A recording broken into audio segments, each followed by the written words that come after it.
প্রাথমিকভাবে আমরা যেটুকু জানতে পেরেছি যে এই বিনামূল্যে বিতরণের জন্য সরকার কর্তৃক প্রেরিত এই বইগুলো আসলে দুষ্কৃতিকারী কর্তৃক পাচার হচ্ছে, যেটি আমরা আটক করেছি।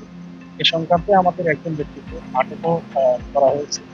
আমরা অনুসন্ধান করছি এই ঘটনার সাথে কারা কারা জড়িত, তাদের ব্যাপারে আমাদের নজরদারি আছে, আমাদের তৎপরতা।